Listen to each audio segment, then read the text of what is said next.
was going to have to get ready for this. So I stopped by the vitamin store. I picked up a little something. Now, I don't normally indulge in this kind of stuff, but I thought I was going to need a little something extra to get me ready, to give me the strength to continue. And so I purchased the one with the best-looking guy on it, right there. That is from chickens not treated with hormones, which is nice. It's outrageously delicious, apparently. And it's easy to mix, lactose-free, non-GMO, from eggs. Anybody else do this at all? Ever have this stuff? Know anything about it? It's kind of weird.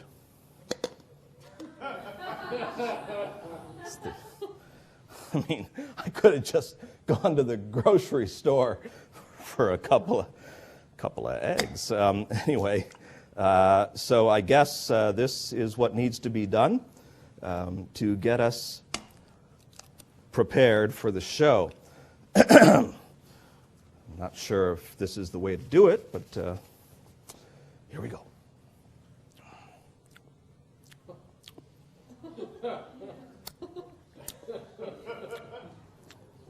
I'm already salivating, and it's not because I enjoy this.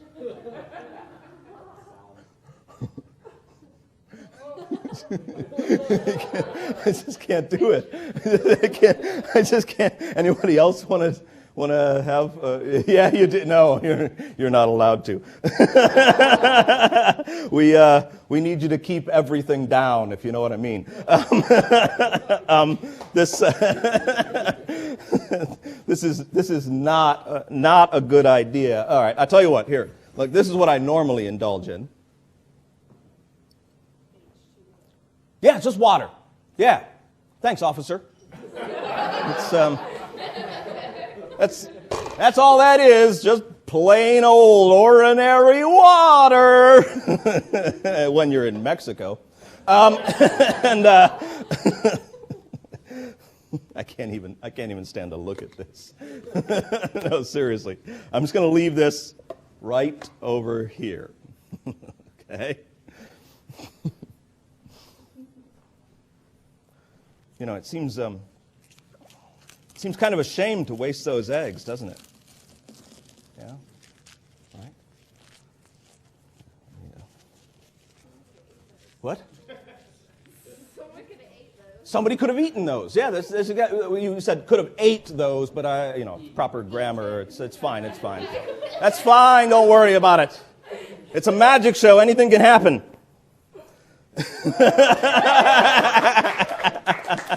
It still doesn't take care of that. It's okay. Check this out. We'll get started. I know what to do.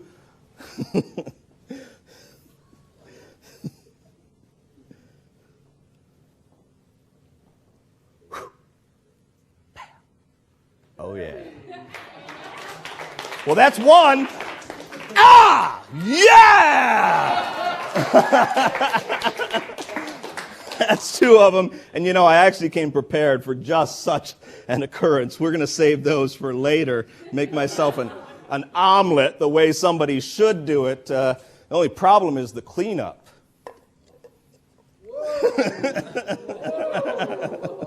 That's all right. That's taken care of too.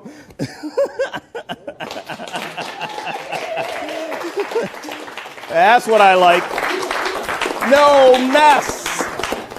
Now, in most cases, I have tried to stay very close to what's in the book, both in the method and effect, and at least the intention of that effect. But I gotta be honest with you, this first trick in this lesson, well, it would be really difficult to get away with it. Even back in Tarbell's day, it was probably really difficult to get away with it. Now, before I show you what I did, you've seen the performance. That's not the way it's written up in the book. It's not even close. This is the original from Tarbell. He calls this impromptu, but it's only impromptu if you can get a glass, an egg, borrow a silk handkerchief, and have a napkin to cover everything with. The idea was this, that you would put an egg into a glass to isolate it, and then you would cover it with a napkin of some kind. Now, in doing that, you would turn the glass upside down. Okay? So right now, the glass is upside down in my hand. Then, you would set the glass on the table, apparently with an egg in it, while you are palming the egg. You would then pick up a handkerchief, and you would place it into your hand, all the while very carefully rolling it into a ball as you were talking and entertaining people. You've got to remember, there was no television. So they would wait for you to roll it carefully into a ball, and they would politely not notice how large your hand was. Then you would steal the handkerchief away as you would show the egg. So now you are palming the handkerchief in your other hand. Then you would place the egg down and go back over to the glass and place the handkerchief into the glass as you uncovered it to show that they had changed places. Okay. Very little chance that you're going to be able to do it as described in the text. So I thought to myself, well, I really want to do a transposition between an egg and a cloth of some kind. So I started thinking about what would make it more interesting, what would make it more challenging, apparently, what would make it the most magical that we could make it. And so I got rid of the silk handkerchief, and we're using a napkin. In fact, we are using 2 napkins. So we have matching napkins, and these are actually made pretty special. This cloth looks like it's pretty heavy weight, but I checked throughout the entire fabric store to find a good lightweight fabric that had this large pattern printed on it. These are not thin silks, although it would be great if you could get a silk printed to look like a linen napkin. But that's what you want to get, is something that looks like it's a heavier weight than it actually is. Because what we're going to do is we're going to add in a hollow egg. Now this is getting far away from the intent in the book, but getting closer to a really magical trick. So we're adding in a hollow egg. So we have this, oh, and by the way, both of these eggs are fake, just so that you know. This one, obviously, hollow. This one is also a fake, okay? Those two are going to come in a little bit later.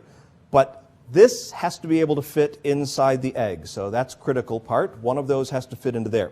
Now I'm also going to be adding a couple of other things, and you saw these in the performance, but you may not realize how much is going on here. Although this looks like just a can that you would buy off of the shelf, that you would have egg white protein powder inside here, it is not. This actually is a cocoa tin. This was for hot chocolate. And then I went onto the internet and I found the best artwork that I could find for this, and I pasted it on the front of it. Now the reason I needed this is because it matches up perfectly with the glasses that I've made. Yeah, there's quite a bit of arts and crafts involved in this one, but I think you're going to like this gimmick. This is it's a bottomless glass. Okay. Now I made this myself. I just found these are just standard plastic picnicware glasses that you can find. And I just very carefully cut the bottom out of it. Now this is a brittle kind of plastic, so it's not something that you can cut out easily with a knife.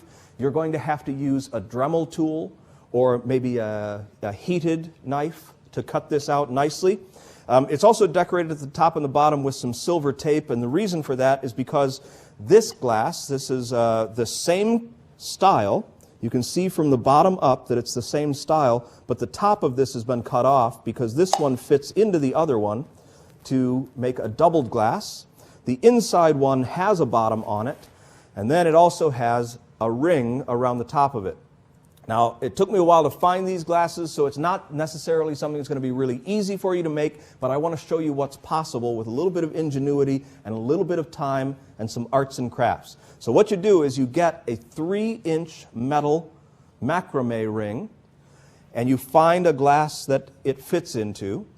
You take some epoxy, you lay the ring down, you put epoxy around the ring. Of course, you want to do this on a protected surface. You set the glass over it, and now that ring will be epoxied up inside the lip of the glass, and whatever paper you've used to protect it will also glue up there. You can then take an X-Acto knife and cut out the inside. So this is, it's a steel ring, epoxied inside the mouth of the glass.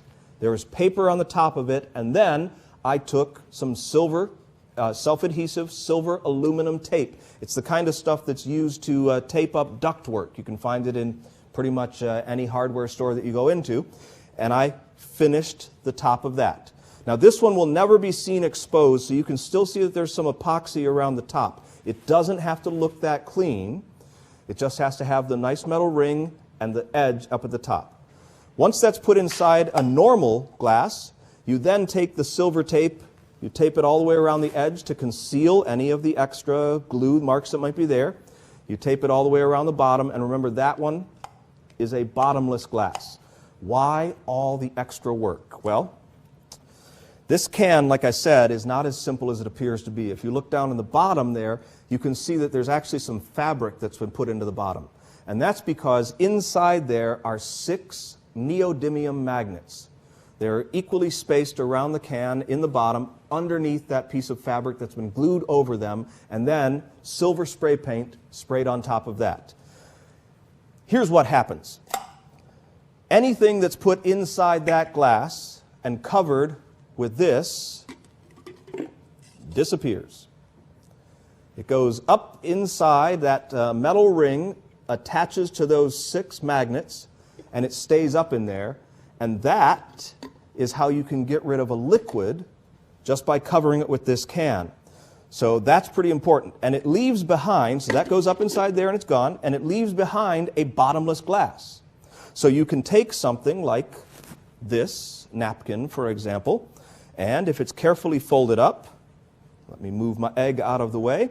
If you carefully fold it up so that the corners all go into the center over and over and over again, and you make a little bundle, just like that, that little bundle can be easily loaded into the bottom of the glass and then fills the glass as though it's coming out of it, like so. Well, that's what's going to happen. So, here's your setup. You've got the magnetic glass in place. You have these 2 fake eggs, and they are sitting in some kind of a holder. What I did was I just took, an egg carton. In this case, it happened to be a clear plastic one, so it's easier for me to keep track of it. And those just set right like that, and they're setting back here on my little hidden shelf. And then inside here, I put 2 normal eggs. Now, we're going to do this without breaking the eggs in it. You saw it in the performance, but there would just be 2 normal eggs in that. And then one of these is bunched up, just like I showed you. All the corners folded in over and over and over again. And that is placed somewhere, either in a holder, or you put a rubber band around it, or you can put it into a pocket. It's placed somewhere where it's convenient for you to get to it.